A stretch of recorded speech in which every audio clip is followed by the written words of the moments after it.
Yes, you are. Watching True Blood. I know. You guys, that's all you came for. There you go. Watch HBO. Cookies. They're home watching HBO. And they should be home listening to your radio station. There you go. Yeah, but you know, we get updates every half hour. HBO. Now listen to your radio station. Well, let's go ahead and get started, folks. We'll cover a couple things before we get into the actual fire. There's a memorial T-shirt that has been designed for the Granite Mountain hotshots from the Yarnell incident of the 19 who were killed on that incident.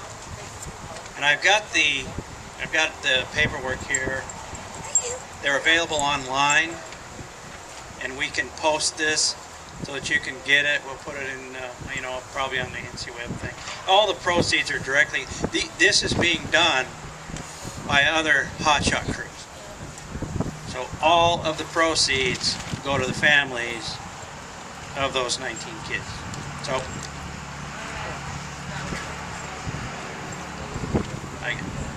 the wind is too much.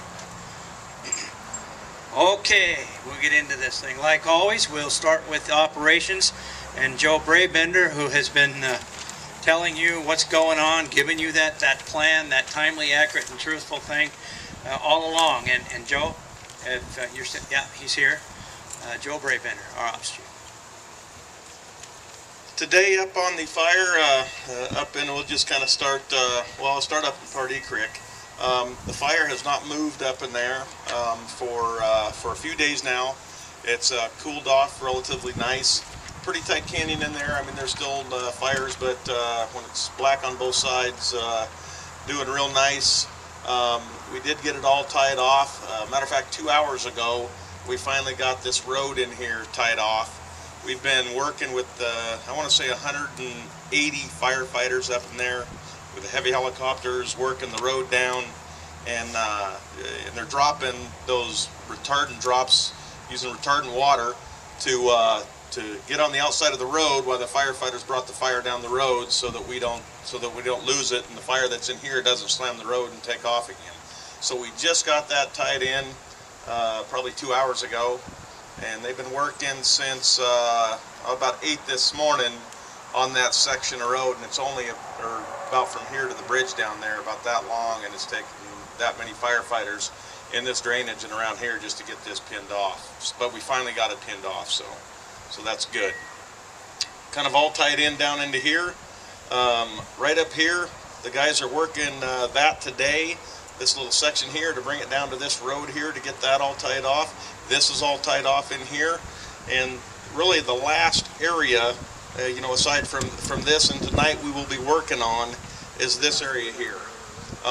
We had some troubles with the power lines. The fire hit, or the smoke rather, ran through the power lines and arced down to the ground, and put our firefighters in danger. So we got a hold of BPA.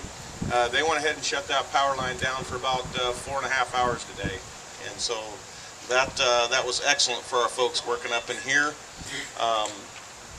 We went ahead and back up in here, put a dozer line down in here. We had planned on using this road system up in here, but the crews didn't feel that putting smoke in the power lines and them working around it was what they wanted to do, so they found an alternate route so they could get off there. So we got a dozer line tied into this line. All this is tied in with line. We just need to bring the fire down to the line. And down in here, the closer you get to these creek bottoms, the higher the humidity is. And so the things in there don't burn so good. The problem with that scenario is, because they don't burn so good, they just hold that heat for a long time, and we don't want something getting out after we leave or turning it back to the district. So what we've done is we got a little road here, and the guys are taking a look at bringing this out of the bottom, taking this back over, tied it into this dozer line that we got coming down this little ridge here, to get it out of the bottom, so that when we do burn it, it's a nice clean burn, and between the fire line there'll be nothing left to burn, unlike getting something down there in the creek bottoms. So, and this is it's all looking good in here. It's been out for a couple days. The crews have been working. They got a hose lay down the road. They've been mopping up to the interior of the fire for a few days now. And so now it's about time for us to start looking at, and we've been doing this today, is starting to pull some of those stashes of hose and pumps, and they'll start draining those folded tanks that we have out there, and start looking at cleaning some of those things up so that we don't have to do that as we start losing. As other fires start coming up, they're going to be asking for those troops in other locations. So we still got a lot of work to do in here, and this is going to take maybe a day or two to get cleaned up, to get in, to get it right down there to the line. We don't want to rush ourselves too fast, because all it takes is, one little slip over that line and the fire's up the next drainage, and we're off and chasing it again. So, but I'm feeling pretty good that we will be able to get this in the next couple days. So that's Keystone Drainage. We have got the fire all the way down to the road, all the way up to the corner of Gulf and turn the corner. So we've got crews in there. Like I said, today we probably had 180 to 200 folks in there, and they will start mopping this up off the road over the next several days to get it, to get any smokes, anything that you can see that's got smoke in it, that's heat close to that line, probably up to 200 feet. We'll be working that in to make sure that there's nothing close to the line that wind could pick up and put over that line. So that's kind of what we've done and what we will be doing over the next few days. How much containment do you have so far? Did you send it out? I think we're showing 30-35, but that's a little bit deceiving, because we have line this far around this fire. But we don't want to say that it's contained until we get it mopped up to a level that we feel that that line is now safe, and that we put it in patrol status instead of mop-up status. Yeah. So, I mean, it's just, you can see how far that line has come around there, but there again, with all that heat next to the line, you don't want to tell folks that you have a containment line around there and have something to get out of. So.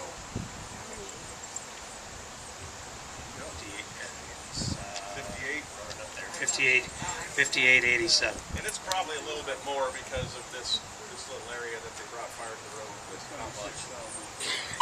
Yeah, it probably, and it may very well be.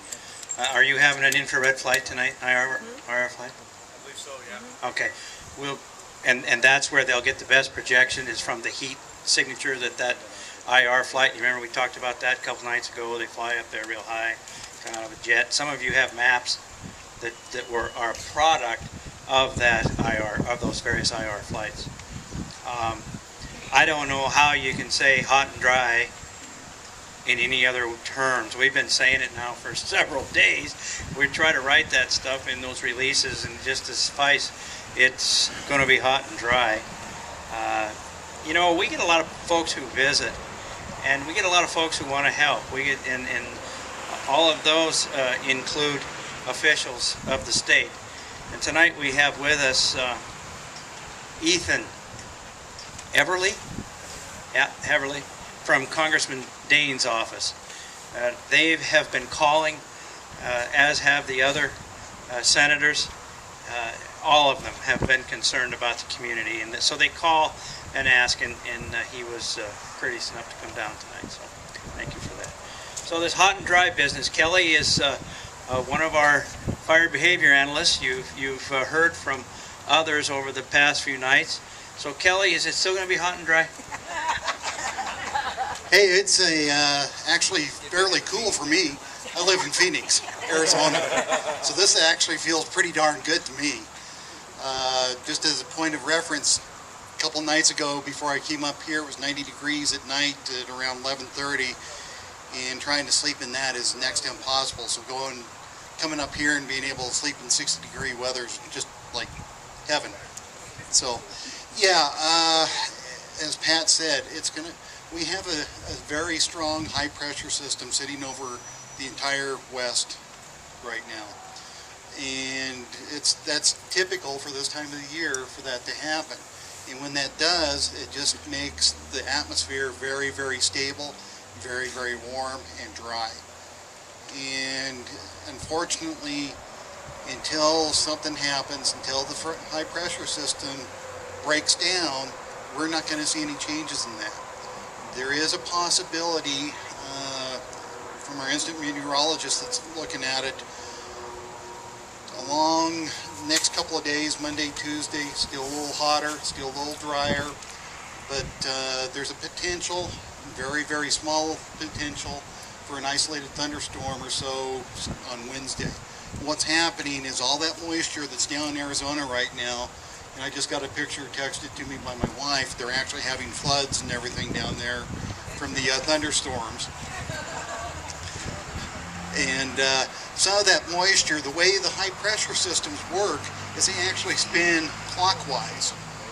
If you look down below, look at them from above, they're spinning around like this.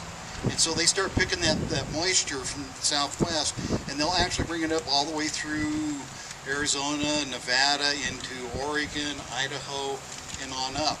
Unfortunately, what's going to happen is when that does come up, it's actually going to go to the south of us for a lot of that moisture. And let me qualify that. That moisture is not going to be rain.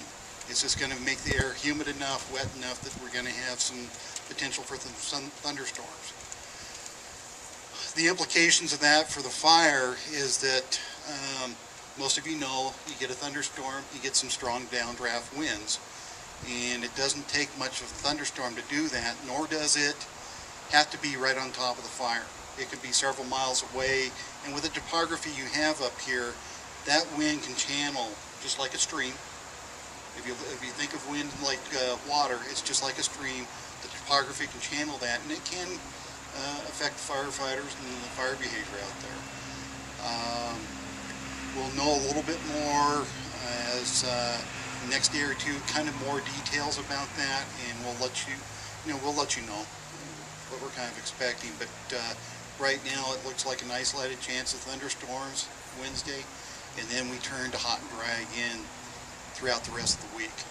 And we're looking at temperatures here mid to high 90s, and RH's relative humidities down in the low teens. Depending on where you are in the fire, you may be into the single digits, and unfortunately that just isn't going to change. There's nothing out there that shows in the models that we're going to have any kind of change other than that. So if you have any other questions or anything, I'll be scanning around out here and come up and ask me after the briefing. Thank you. We always, throughout every incident, we have to watch in our planning, in our assessments of everything that goes on during a shift, after the shift. Planning for tomorrow is a safety issue. And there's a whole matrix that our safety officers go through, pointing those out, and then how do we mitigate that? How do we make it so that we can still do the work without putting your young sons, daughters, young kids at more risk than they need to be? So at this time of the incident, I'm happy to report we're doing real good. And that's because of guys like Safety Dave and his encouragement. So Dave, if you would like to come up and give us a safety briefing.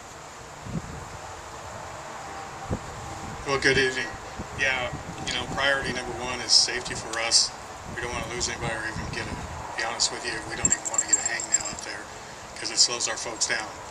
For us, you know the heat, and for most firefighters, the priority right now is hydrate, water, food, and as much rest as they can get. Showers and clean clothes, that comes in October, November, whenever the season ends, basically. So we're really trying to make it happen. We've had just a minor injury with one individual with an ember, which he's okay. He's back on the hill right away the next day in the eye. Otherwise, we had we have a whole camp load of people at the camp to take care of things, and we had to load boot tows. But otherwise, we're doing really well. Our folks are always watching, some of our things coming through town and all. We want to show respect for that.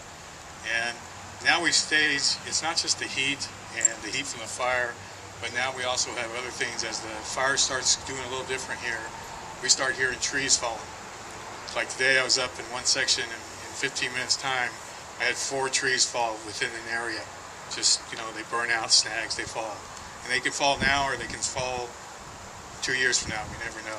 So we always watch that. We don't, you know, you don't keep your back to the black all the time. You're always up and looking around. The other thing is you'll have rocks rolling down. Vegetation's burned away, so now it's loosed around. Those things put a poundage into vehicles, they put a little dent, and into bodies they hurt. So those are some of the biggest hazards. It's not always just the burning and the smoke, because we can mitigate. Because our priority is we're going to boom out with escape routes and safety zones. That's our priority for the guys out there. So, you know, everything's going really well. Like I said, a few minor things, but folks are up and going again, and that's what we hope to continue across the line. Also, you know we disturbed some of you with the helping out with the sheriffs and evacuated, but it was for the best at that time. Some of you, if you live close, keep a heads up still for stuff that might come rolling off the hill for a while, just like we said. It may not be a burning thing, but it's a rock or something that may come later. And as we are able to get the fire beaten as they open up the roads, the same thing. Some of this burn, I will tell you, because I don't do it much anymore, but as a fuels treatment, it's doing good work. And we looked at one area today, like looking if there'd be trees that need to come down along the road. It's looking really good. It's really, in some areas, with the fire doing its work and us doing the work, it's actually benefiting the area.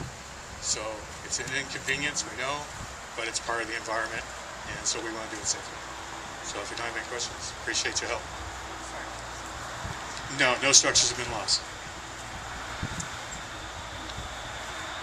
How many of you remember that discussion we had the other night about survivable space and the difference? Anybody remember that? Here's a pin for you that's got clearance, talked about defensible space. I saw somebody else over here shaking their head. It was you. There you go. Any collectors of pins? We got people that collect pins. Paper guy. I'll grab one. Yeah. There you go, and he forgot. Take that. I'll grab one. Okay? What I'd like to do while we're, and you know, I'm going to continue to do that. We're going to keep this a little shorter tonight than we've had, because I know you people have other things that you want to go do. But again, part of our responsibility for being here is to work for the agency administrator. Tanya, if you would like to address him a little bit about closure. That's not fair, Pat. I don't have anything to hand out. I could have brought candy if you would have told me. Jeez. So I don't really have any new information, but I thought I'd go over again the closures that I went over a couple nights ago, just in case some folks weren't here. So we did have to expand the area of forest closure, so this doesn't really have much to do with evacuation. That's different. That's the sheriff's purview, but for the Forest Service, we did go ahead and close a couple of trails, thinking that if the fire got that far, it'd be really hard to get those folks off of those trails. So one is from the Cascade Falls, kind of over on the cutoff road, up to the top. And I have more information afterwards if anybody has questions. The other one is up on the divide between 9 Mile and here. So they're pretty far off, but the thought was if we had something, you know, spot forward of the fire, that it'd be really hard to get folks off of those trails. And then other than that, we have an area closure that goes from Slowway area and all the roads associated with Slowway out to Johnson Creek Road. The difference is that the Slowway Road is closed other than just to the private residences in the beginning of that road, whereas the Johnson Creek Road is open. So if you live on the Johnson Creek Road, you know, you're not affected. However, if you come interior off of that road, that's in the closed area, so you'll see barricades there. And I'll be over here afterward also if anybody has specific questions on that. And from the Forest Service and the team and everybody, we'd just like to thank everybody again for all your support and your thoughts for the firefighters and keeping us safe and being patient with all of this. Okay, would we like to hear one more time from the guy that's been running all this stuff? Tom Heinz, the incident commander. Thanks, Pat. Good evening, folks. Nice to see you all here again. You know, I think Joe pretty well painted the picture of what's happening on the fire here, and we certainly feel a lot better tonight than we did last night and the night before. You know, given a couple more days, you know, we should be able to finish this off, but we we don't want to get ahead of ourselves. There's still a lot of fire up on that north end. There's still a lot of hazard, and there's still potential for that fire to escape until we can get a good containment line around it. So hopefully the weather will cooperate and we don't get a thunder cell coming in and some erratic winds, and looks like we're headed in the right direction. You know, I think just a little idea for what, you know, you folks can expect as we start to close the line and finish, then the mop-up continues. You know, part of our resources will start to be demobilized and sent off to other fires. So we're probably peaked out. I think tonight we're about 940 people in that camp. And so probably from this point, you know, we'll start to scale down, and slowly at first, but then as we get the final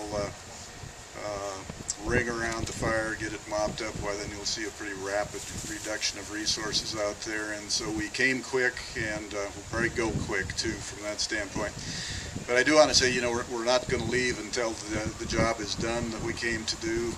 And then after we are gone, you know, the fire will be turned back over to another smaller organization that will be here to manage it until it's, you know, completely controlled. So from that standpoint, you know, even after we're gone, there'll be people on the fire, managing the fire and looking at it. So that's kind of what you can expect in the next week or so, and we hope the weather cooperates and we'll go along that route. So with that, thanks again for all your support. We certainly appreciate that, and hopefully we'll have another couple good days here. Thank you.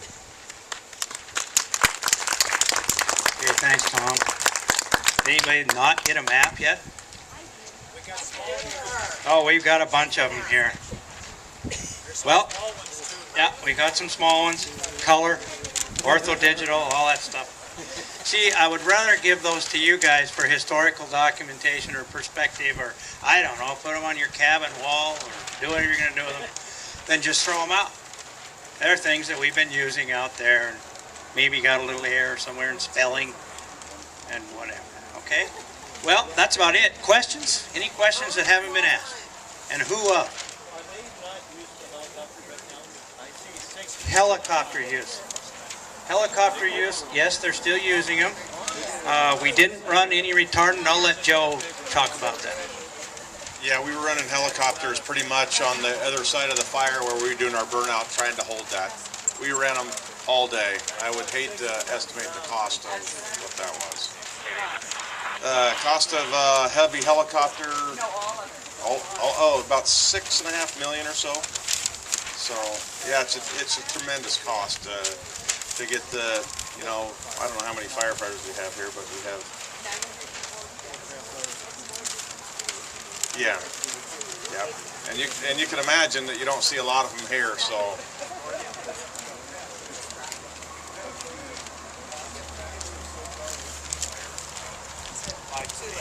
Yeah, 5.8 million, almost 6 million. That's right. We had a weird question that we just don't know. When it's a zillion degrees out, you're out on the fire, and you have to wear protective clothes. How do those guys keep from keeling over just from that much heat concentrated on their body? You know, those guys are, especially the hotshot crews, they condition all the time for this, and they're in good shape. They drink a lot of water, and it's not that they don't go down sometimes. They do. And, you know, and we've got kind of a protocol that we follow to, if we get injuries up there, we stick EMTs in different locations throughout the fire.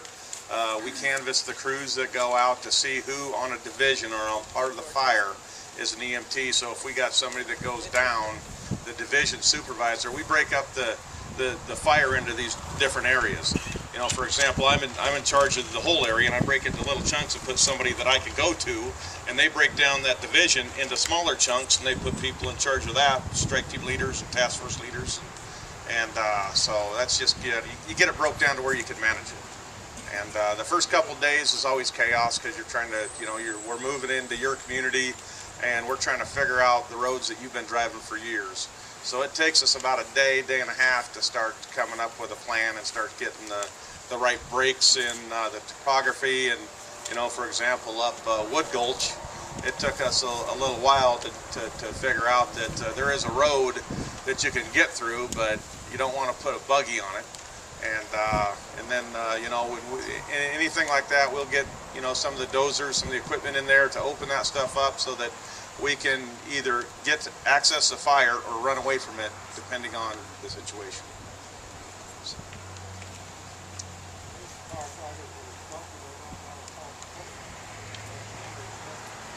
Is it? Well, it was 96 out here at the exit 43 with 10% humidities for a while today. I took it there. Well, that's pretty hot for this kid, I'll tell you.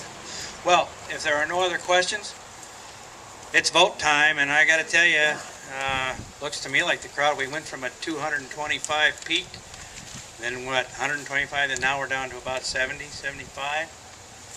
You guys about tired of public meetings? What's the vote? I'll make a promise to you. Timely, accurate, truthful. If we need to, we'll use every means we can to distribute, to get you here to have another one. And that doesn't necessarily mean it would all be bad, but I think this is probably going to be the wind down Can meeting. we ask for one favor? What's that? You promised us a flyover view. Can we have that sometime? When did I promise a flyover? The view? second All right, night. I know what you're talking about. Yeah, I did. And because of Now that we're not traumatized. actually, we do have video that was made by the F band when he was the other Brad Gillespie. I think we have some from the ops people. I could probably find out a way to put something like that together. I'll try that. I'll try it. Yeah, there probably is some stuff out there. The problem with here was I didn't have a way to show it to you because it wasn't dark enough yet when we were having the meetings. And it is something. It's a tool that I use quite a little bit. I'll try to get something out there. Well, you guys have been great, sir. I couldn't hear that one. Wants to know when the line's closed. Oh, absolutely. And we'll be putting that out. Want to know when we hit? Well, we'll let you know on a couple of things. We're going to still put out that daily fact sheet a couple of times a day. That a lot of you have been getting it electronic in your email. I hope that's been working for you. I haven't heard any complaints. And we're going to continue to do that. We're not going to just. We're not like Bedouins in the night. Although one of these days you're going to wake up and we're going to be gone out of that camp up there. 940 people in that little. We're going to be gone. But I want to thank you. I want to thank you for your participation here. I want to thank you for your patience here. I want to thank you for that acceptance of us here, because we were a little disruptive. And most of all, I think we need to thank all of us, because the day they pulled those kids off that line up there when it was so squirrely and the thunder cells were all around, I think that kept us all from a lot of further investigation. So thank you all for staying with us throughout this. We're not gone yet, but we probably won't have another public meeting. Probably won't have the need to. So come and see us at the camp. You're welcome to do that. Not everyone at once. But it is an open camp, and if you want to do that, have security. Just kind of contact the guys up there or gals at the information officer tent, and we'll take you around and show you the camp. How's it? Thank you all. We'll see you maybe on another one.